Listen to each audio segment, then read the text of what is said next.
Days after launching her campaign for president, Kamala Harris takes her message to Texas. The vice president lays out her vision, but leaves out a key issue for Texas voters.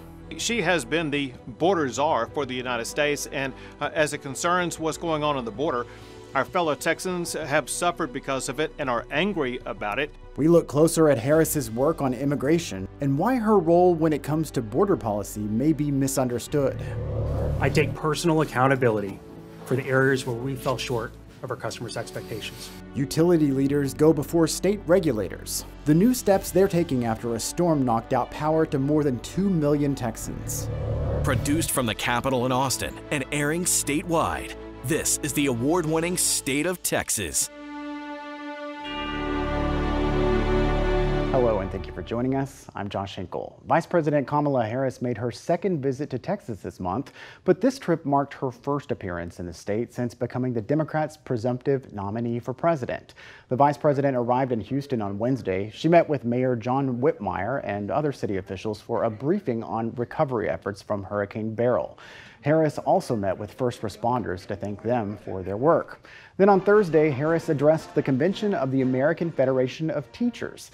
The union is a key part of the Democrats' base. Harris contrasted herself with Republican Donald Trump and laid out some of the goals she has if she gets elected. We believe in our country. We believe in its promise of freedom. And the American people believe in the promise of freedom. So we are in the fight.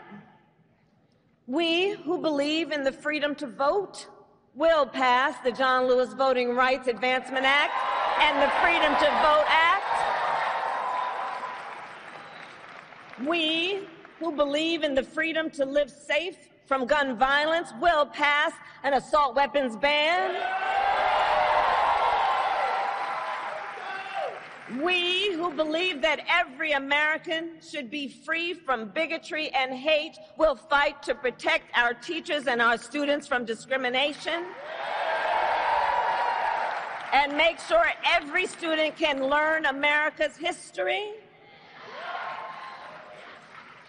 And we who believe in reproductive freedom will restore the freedom of a woman to make decisions about her own body and not have her government telling her what to do.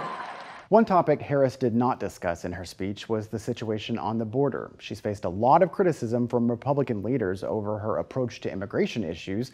We spoke to Governor Greg Abbott a few days before Harris's visit. He had a harsh assessment of her record. She has been the border czar for the United States, and as it concerns what's going on the border, our fellow Texans have suffered because of it and are angry about it, as well as our fellow Americans. As you know, it's either Biden inflation or the Biden open border that are the number one and number two policies and issues in this presidential race. Kamala Harris does not change that at all. In fact, she is even more responsible for the open border policy because she has been or supposed to have been the border czar and completely failed in it. As a result, it was Texas actually that stepped up because of the measures that I have taken. Border crossings in Texas have dropped 74%. You heard the governor refer to Harris as the border czar. That's a term Republicans are using to describe her, but she did not have that role in the White House. Politics reporter Ryan Chandler looks closer at her record and her impact on the administration's immigration policy.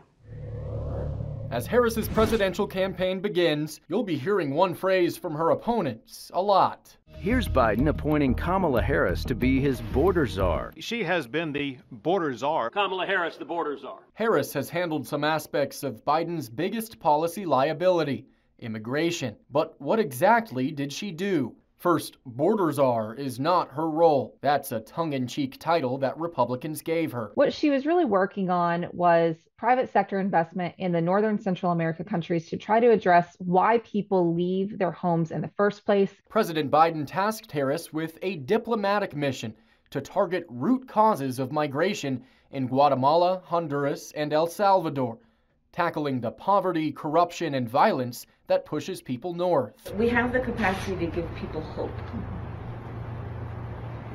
and a belief that help is on the way. In March of this year, Harris announced her Central America Forward initiative has brought over $5 billion in private sector investments to those 3 countries to create jobs and connect more people to the internet. In a 2021 trip to Guatemala, she admonished people who may be thinking about coming to the U.S. Do not come. Her efforts on this side of the Rio Grande have certainly attracted criticism. She visited the Texas border just once in 2021, El Paso, while the greatest migrant surge was in the valley. It's not even fair to say that she's a day late and $1 short.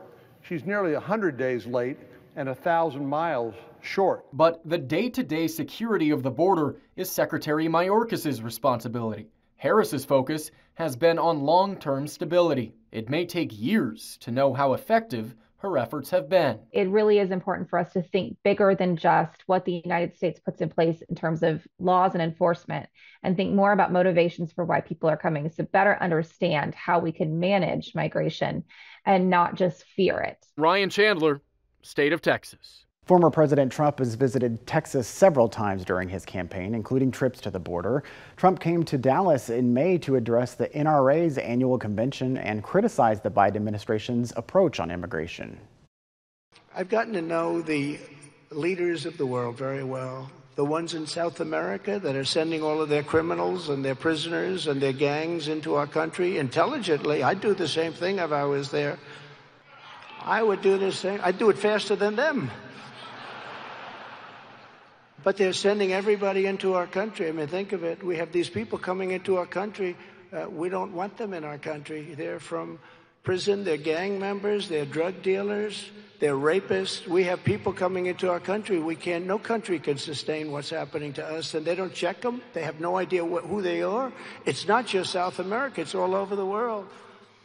It's time for a president who will replace weakness with strength, turn poverty to prosperity, and vanquish Joe Biden's corrupt tyranny with a great restoration of American freedom. We have to do that. President Biden is heading to Texas after ending his re-election campaign. So I've decided the best way forward is to pass the torch to a new generation. His decision to drop out of the race echoes the path taken by a previous president from the Lone Star State. We'll dig into the parallels and differences between Biden and LBJ. Weeks after a hurricane knocked out electricity to more than 2 million Texans, utility leaders appear before state regulators. What they say they're doing now to keep the power on in the next storm.